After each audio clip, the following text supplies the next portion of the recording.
الحمدللہ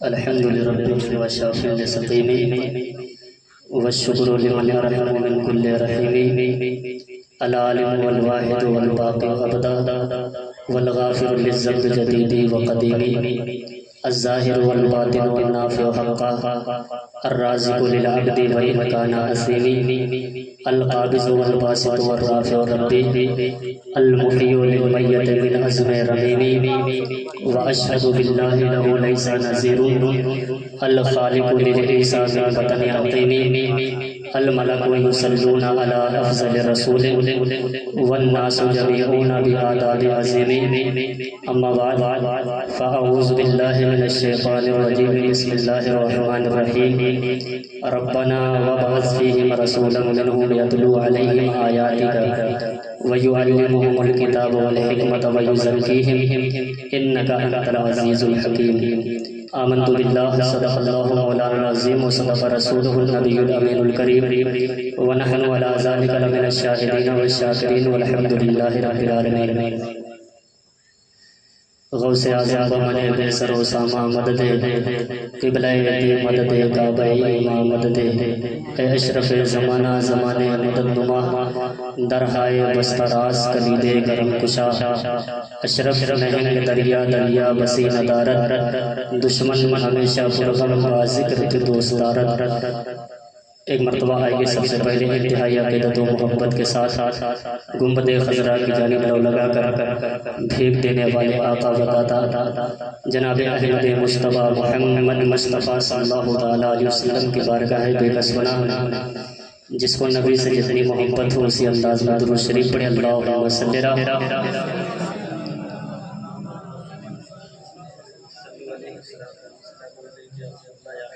صلی اللہ علیہ وسلم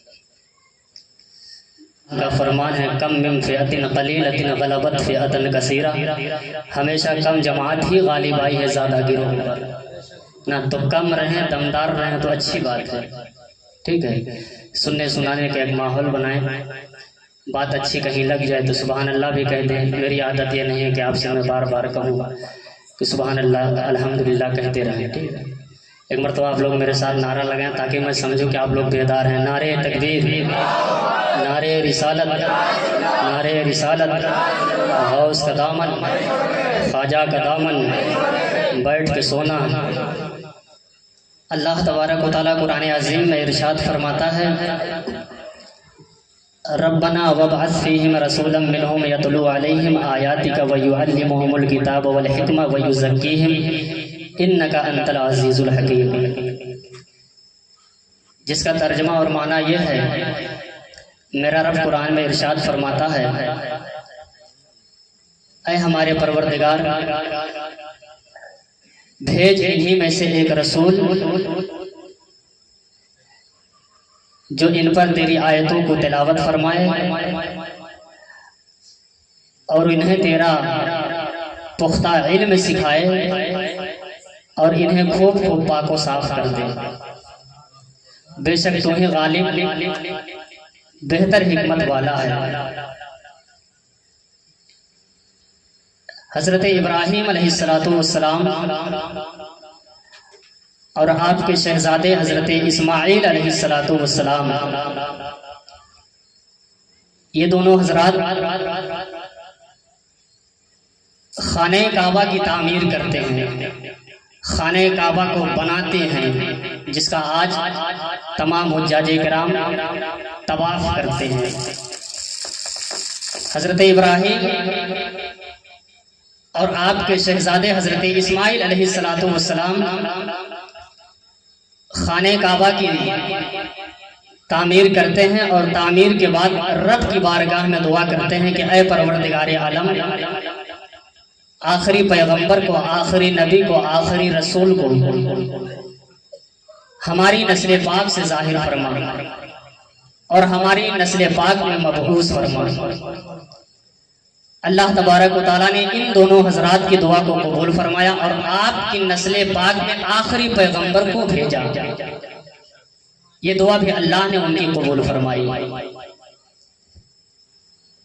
حضرت امام بغوی رحمت اللہ علیہ